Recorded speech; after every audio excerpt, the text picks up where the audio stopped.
Сайн байцгаана уу хүүхдүүдээ. Өнөөдрийн бидний үзэх сэдэв бол ургамлын бие дэх зөөвөрлөлт. Ургамлын биед бодис хэрхэн яаж зөөвөрлөгддөг вэ гэдгийг үзэхээс өмнө бид ургамлын бүтцээ сэргээн санах хэрэгтэй. Ингээд бүгдээрээ ургамлын эрхнүүдийг дээрээс доош чиглэлээр нэрлэцгээе. Цэцэг, жимс, навч, иш, үндэс. Багш та нараас хэд хэдэн асуулт асууя. Бид яагаад жимс идэх дуртай байдаг вэ? Навч яагаад нимгэн хавтгай байдаг вэ? Үндэс яагаад урт сахилгар байдаг вэ? Иш мөн дээрээс нь яагаад тийм олон салаасан урт байдаг вэ? Хүмүүс яагаад цэцгэнд дуртай байдаг вэ? Та нар бүгд дотроо нэг хариулт бодсон бах багш нь товч хариулъя. Мэдээж жимсэнд маш их шин бодис болон амин дэм агуулгаддаг. Навч потасийн цэц явуулж гэрлийн тусламжтайгаар шин бос нийтлээс өөрийн шин бодис буюу хоол тэжээлээ үүсгдэг. Нарны гэрлийг их авахын тулд навч хавтгай, жиг тарихын тулд нимгэн байх хэрэгтэй. Үндэс хөрсөн дууссан ус болон эрдэс бодисыг сорж авахын тулд гүний ус хүртэл урт ургадаг байх нэ. Харин ишний хувьд ус, эрдэс бодис, шин бодисыг ургамлын нэг хэсгээс нөгөө зөөвөрлөх мөн навчаа наранд гаргаж шин бодисоо сайн үүсгэхийн тулд урт ургадаг байх нэ. Цэцгийн хувьд бол цэцгийн тод сайхан өнгө өнөр амтанд зөвхөн хүн гэлтгүй зөндөө олон амьтад дуртай байдаг. Энэ нь байгалийн цохилгоо бөгөөд тэд цэцгэнд хүрэх, мөн балыг нь идэх үнэрлэх явцдаа өөрөө ч мэдлгүйгээр тоос хүртэх, үр тогтооход нь тусалж яадаг ахнэ. Харин одоо бүгдээрээ ургамлын бодис зөөвөрлөгдөх процессыг дэлгэрүүлж үзэхийн тулд түүний зарим үйл ажиллагааг сэргээн санацгаая. Мэдээж хөрсөнд маш их хэмжээний ус, түүнд уулсан эрдэс бодисууд буюу бидэнд хэрэгтэй хими элементүүд агуулгадж байгаа. Ургамлын үндэс хөрснөөс усыг сорж авах бөгөөд цааш навчанд хүргэнэ. Навч амсраараа агаарын нүүрс хүчлийнхийг сорж авдаг. Ингээд гэрлийн энергийн тусламжтайгаар нүүрс хүчлийнхий болон усыг ашиглан өөрт хэрэгтэй шин бодисыг үүсгэдэг бөгөөд үүний хажуугаар хүчил төрөгчийнхийг үсгэн агаарт гаргадаг. Энэ процессыг дахин давтан харъя. Агаараас нүүрс хүчлийнхийг навчны амсраар авна. Хөрснөөс усыг авна. Ингээд өөрт хэрэгтэй глюкозыг үүсгэх бөгөөд мөн давхар хүчил төрөгчийг үүсгэнэ. Энэ нь гэрэл нийлэгжил буюу фотосинтезийн процесс. Энэ байдлаар ургамал агаарт бидний амьсгалдаг хүчил төрөгчийг бий болгож өгдөг. Мөн дээрээс нь өөрийн дотор шин бодисуудыг үүсгэдэг. Үүнийг нь бид хоол тэжээл болгон хэрэглэдэг. Тэгвэл зурагт харуулсан навчны амсар нь дараах уургийг гүйцэтгэдэг. Нэгдүгээр тийн солилцоо явуулах, хоёрдугаарт усыг ууршуулах. Ургамлын дотор усны зөөвөрлөлт буюу доороос дээш чиглэлтэй ус болон түүнд уусан эрдэс бодисыг дамжуулах үүргийг гүйцэтгэдэг модлог буюу киселем гэх бүтэц байдаг. Модлын тусламжтайгаар ургамлын дотор ус болон түүнд уусан бодис зөөвөрлөгдөн. Ингэхдээ бидний үдсэн осмосын процессыг ашигладаг ахнэ. Харин ургамлын дотор дээрээс доош чиглэлтэйгээр шин бодисыг зөөвөрлөдөг бүтэц бол долон буюу флоем юм. Түүгээр шин бодис зөөвөрлөгдөхдөө диффузийн зарчмын дагуу явагддаг.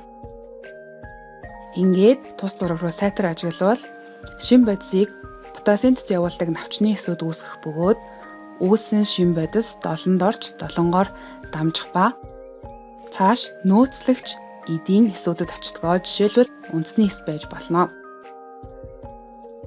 Ишний дотоод бүтцийг дэлгэрүүлэн судалцгаая. Ингэхдээ нэг талт үрт ургамал болон хос талт үрт ургамлыг харьцуулна.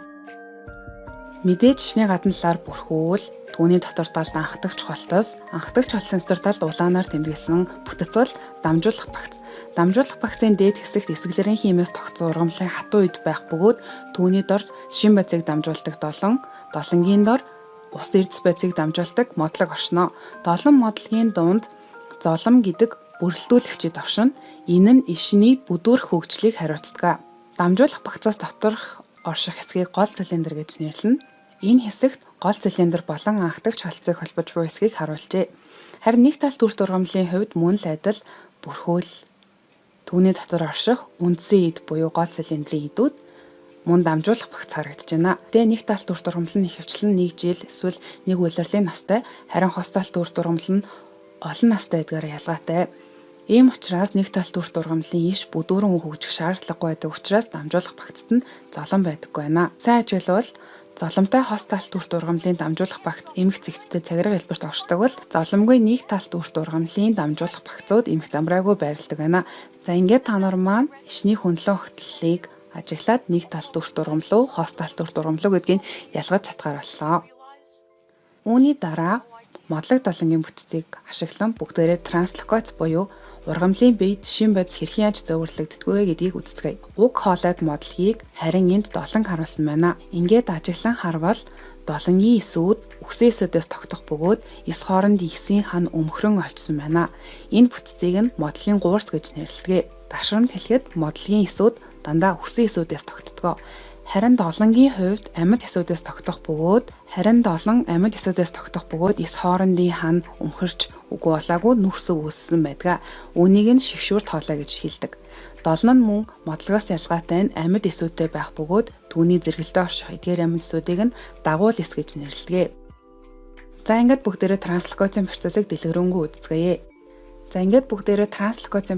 дэлгэрүүлэн үздэгэ. Трансферац буюу ургамлаас ус уурших үзэгдлийн дүнд модлогийн гуурсаар ус дээш чиглэлд зөвөрлөгдөнө. Навчны эсэд фотосинтез явагдсанаар түүний дотор шин бодис үснэ. Мэдээж навчны эсийн дотор шин бодис их, харин дагуул эсийн дотор бага байгаа. Тийм учраас диффузийн тусламжтайгаар буюу шин бодис ихтэйгээсээ багтаа руу хөдлөх бөгөөд үүний дунд навчны эсэд үүссэн шин бодис дагуул эсэд орно. Мөн үүнтэй ижил зарчмаар буюу диффузийн дагуул эсээс долонгийн шигшүүрт хоолойд шин бодис орно. Энэ үед осмосын дагуу модлогийн гуурсаас ус долонгийн шигшүүрт хоолойд орно. Ингээд долонгийн дотор шингэний доролт үүснээр шин бодис усны хамт зөвөрлөгдөн синк эс буюу нөөцлөгч эсийн зүг зөвөрлөгдөнө. Ингээд долонгийн доторх шин бодисын зөвөрлөлт синк эсэд хүрмэгц мөн л адил долонгийн шигшүүрт хоолойноос диффузийн зарчмаар дагуул эсэд орох бөгөөд дагуул эсээс диффузийн зарчмаар нөөцлөгч эдийн эсүүдэд орно. Энэ нь үндэсний эс, жимсний эс байж болно. Энэхүү нөөцлөгч эсүүдийг нь бид синк эс гэж нэрлэдэг. Ингээд долон өөрийн үүргээ гүйцэтгэн шин бодисоо эс эдэд хүргэсэн гэсэн. Шин бодисоо алдсан долонд усны агуулмж их байгаа учраас илүүд л усаа осмосын зарчмаар модлогт оруулна. Хэрвээ энэ нэг талт үр дургамлын дамжуулах багцын транслокацийг харуулсан бол бидэнд золмын үе шаардлагагүй.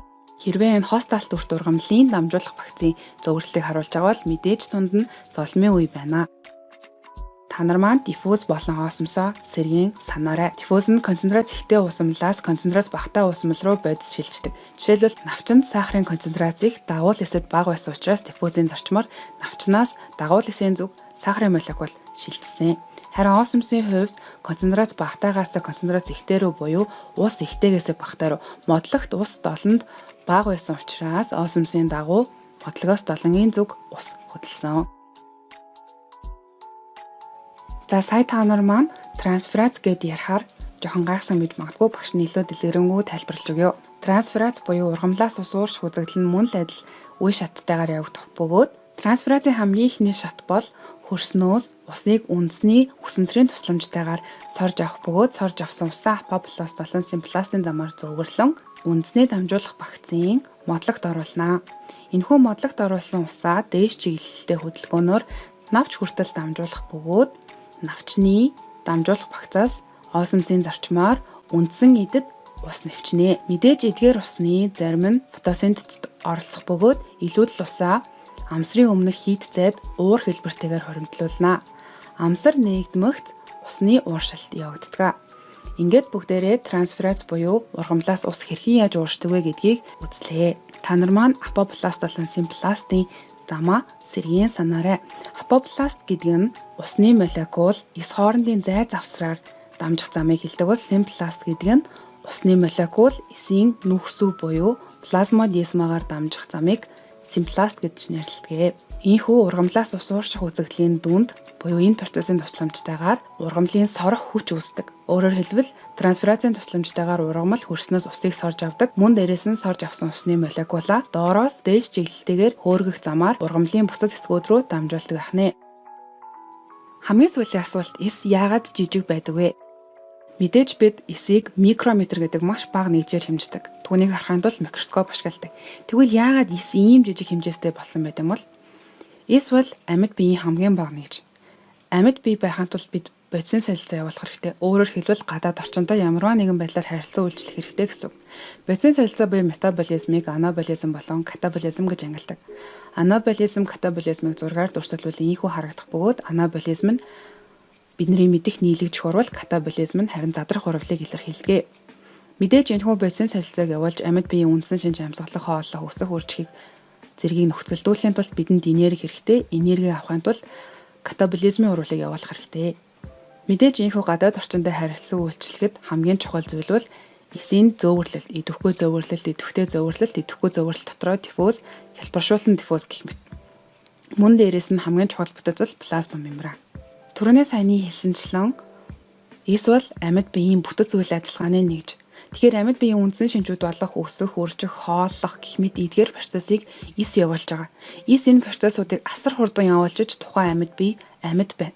Тэгэхээр тэр хурдан явуулж байгаа хурдны цаана гадаргуугийн талбай болон эзэлхүүний харьцаа гэсэн нууц оршиж байгаа. Гадаргуугийн талбай болон эзэлхүүний харьцаа хэдий ч нэ бага байна, төдий ч нэ гадаад орчиндөө маш хурдан харилцан үйлчлэнэ. Өөрөөр хэлэх юм бол гаднаас авсан бодисоо маш хурдан эсийн дотор тараана, хортой бодисоо маш хурдан гадагшлуулна гэсэн үг.